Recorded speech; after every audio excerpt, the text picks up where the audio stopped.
સાંસદ મનસુખ વસાવાએ દારૂ મુદ્દે ગૃહમંત્રીને પત્ર લખતા આપના ધારાસભ્ય ચૈતર વસાવાએ ખુશી વ્યક્ત કરી। મનસુખભાઈ વસાવા નેતાઓ, બુટલેગરો અને પોલીસ અધિકારીઓના નામ જાહેર કરે અને સરકાર આ લોકો પર કડક કાર્યવાહી કરે તેવી માંગ કરી છે। આમ આદમી પાર્ટીના ડેડિયાપાડાના ધારાસભ્ય ચૈતર વસાવાએ ભરૂચના સિનિયર સાંસદ મનસુખભાઈ વસાવાએ ગૃહમંત્રીને પત્ર લખીને વિનંતી કરી છે કે નર્મદા જિલ્લામાંથી અનેક ગાડીઓ ભરીને દારૂ કરજણ, આમલેથા, ઉમલ્લા સહિત અનેક જગ્યાએ જાય છે અને ખૂબ જ મોટા પ્રમાણમાં નકલી દારૂ આ વિસ્તારમાં વેચાય છે। મોડા પણ મનસુખભાઈ જાગ્યા છે તો અમને બાબતનો આનંદ થાય છે।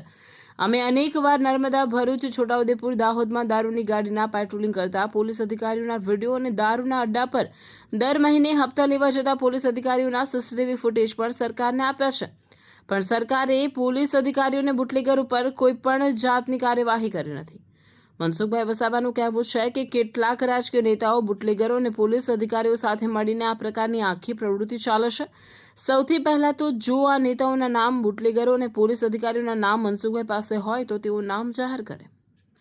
વધુમાં ધારાસભ્ય ચૈતર વસાવાએ જણાવ્યું હતું કે હાલ એમની સરકાર છે અને એમના જ ગૃહમંત્રી છે જે હંમેશા કહેતા હોય છે કે કાયદામાં રહેશો તો ફાયદામાં રહેશો, તો હવે કાયદાનો પાવર એમણે બતાવવો પડશે।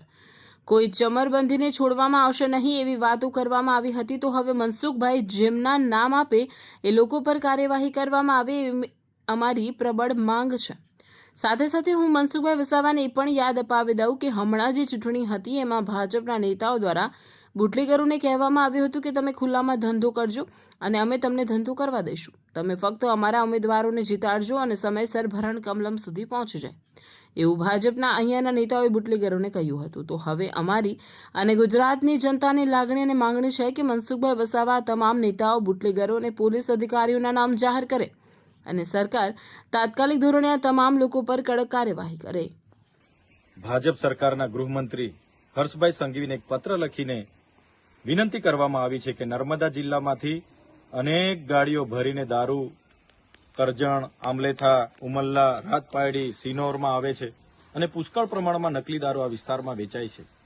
ત્યારે મોડે પણ મનસુખભાઈ વસાવા જાગ્યા છે ત્યારે આનંદ થાય છે। અમે અનેકવાર ભરૂચ, નર્મદા, છોટાઉદેપુર, દાહોદ દારૂની ગાડીના પેટ્રોલિંગ કરતા પોલીસ અધિકારીઓના વિડીયો અને દારૂના કોઠા ઉપર દર મહિને હપ્તા લેવા જતા પોલીસ અધિકારીઓના સીસીટીવી ફૂટેજ પણ સરકારને આપ્યા છે, જાહેર કર્યા છે, પણ સરકારે એ પોલીસ અધિકારીઓ પર, એ બુટલેગરો પર કોઈ પણ જાતની કાર્યવાહી કરી નથી। ત્યારે મનસુખભાઈ વસાવાનું કહેવું એવું છે કે કેટલાક રાજકીય નેતાઓ, બુટલેગરો અને પોલીસ અધિકારીઓ બધા સાથે મળીને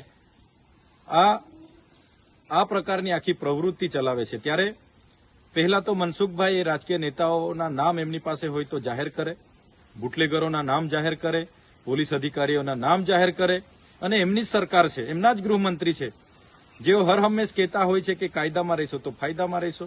ત્યારે આ વખતે કાયદાનો પાવર એમણે બતાવવો પડશે।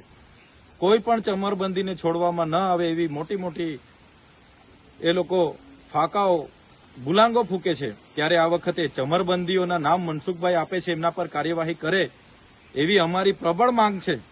સાથે સાથે મનસુખભાઈ વસાવાને એ પણ હું યાદ દેવડાવી દેમ કે આ વિસ્તારોમાં હમણાં જે ચૂંટણીઓ હતી એમાં ભાજપના નેતાઓ દ્વારા બુટલેગરોને અમે તમને કહેવામાં આવ્યું કે ખુલ્લામાં તમે ધંધો કરજો, અમે તમને ધંધો કરવા દઈશું, પણ અમારા ઉમેદવારને જીતાડજો અને રેગ્યુલર અમારું ભરણ અમારા કમલમ સુધી પહોંચી જાય એવી અહીંના ભાજપના નેતાઓએ બુટલેગરોને કીધું હતું। ત્યારે અમારી લાગણી ને માગણી છે, ગુજરાતની જનતાની માંગણી છે કે મનસુખભાઈ વસાવા પર જેટલા પણ રાજકીય નેતાઓ, જેટલા પણ બુટલેગરો, પોલીસ અધિકારીઓ જે આ પ્રકારના ધંધાઓ કરે છે એમના નામ હોય તો જાહેર કરે અને એમની સરકારમાં એમના પર કડકમાં કડક કાર્યવાહી કરાવવામાં આવે એવી અમારી પ્રબળ માંગ